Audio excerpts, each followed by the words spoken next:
শুরু করিতেছি মহান আল্লাহর নামে, যিনি পরম করুণাময় এবং অত্যন্ত দয়ালু।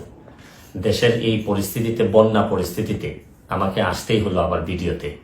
আমি সোশ্যাল মিডিয়ার মাধ্যমে যেভাবে দেখলাম যে এত পানি, বিশেষ করে আমি আমাদের এলাকায় দেখলাম যে 93 সালের পরে হবিগঞ্জে এত পানি খোয়াই নদীর উপরে কখনো হয়নি। কারণ একটা ভারত থেকে একটা ড্যাম এটা ছেড়ে দেওয়ার কারণে পানি আর কোনোভাবে কুলায় উঠতে পারতেছে না আমাদের নদী। এইদিকে আবার আমাদের দেখলাম যে ফেনীতে তো মানে শুধু বাড়ির ভিতরে ঢুকছে তা না, বাড়ির চালের উপর দিয়ে পানি যাচ্ছে।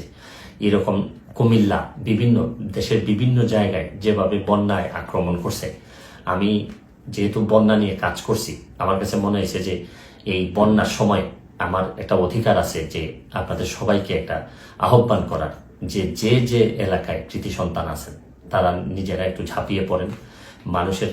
কারণ দূর থেকে বন্যা বলতে আমরা পানি দেখি, কিন্তু আপনি যদি কাছে যান, প্রতিটা পরিবার যে কি পরিমাণ কষ্ট হয়, কাছে গেলে বুঝতে পারবেন যে মানুষের কষ্ট। আমরা তো এমনি শুধু থই পানি দেখি, কিন্তু ভিতরে গেলে বোঝা যায় মানুষের খাবারের অভাব হয়, মানুষের পয় নিষ্কাশন ব্যবস্থার অভাব হয়, মানুষের স্যালাইন লাগে। সামান্য একটা স্যালাইন নিয়ে যেতে পারলেও অনেক বড় উপকার হয়।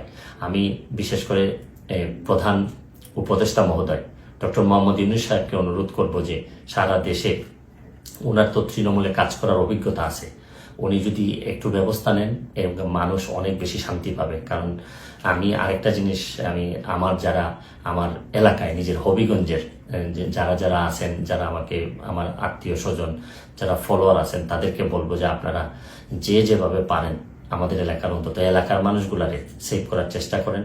আমার পক্ষ থেকে আমি যেভাবে পারি কিছু না কিছু সহযোগিতা করার চেষ্টা করব। কারণ সবাই একসাথে দাঁড়াইলেই দেশের যে কোনো দুর্যোগে আমরা মানুষের কল্যাণ কিছু করতে পারবো। আমরা বহু মানুষ আছি, হয়তো মানুষ একটু বিপদে পড়লেই কাজে আসতে পারি, হয়তো আমরা চেয়ে ঘুরে বেড়া না, আমরা হয়তো অনেক বেশি প্রতিবাদকারী না, বা সব জায়গায় দাঁড়াই যেতে পারি না, অনেক লিমিটেশন নিয়েই মানুষ হিসাবে বেঁচে থাকি। তারপর চেষ্টা করেন যে সবাই মিলে অন্তত বন্যা দুর্গতরে সবকিছুর ঊর্ধ্বে উঠে বন্যা যারা দুর্গত তাদের পাশে দাঁড়াবেন, এইটুকু আমার আপনাদের কাছে আহ্বান, আপনাদের কাছে চাওয়া। তারপর আমি একটা জিনিস বলি যে খুব খারাপ, এখনো আমাদের এলাকায় নদী ভাঙ্গন দেখা দেয়নি, নদীর চারদিকে পানি পড়তেছে। যদি ভাঙ্গন দেখা দেয়, খুবই খারাপ অবস্থা হয়, তাহলে আমার একটা, আপনারা নিশ্চিত থাকতে পারেন আমি যেভাবেই হোক সশরীরে আপনাদের মাঝে হাজির হব।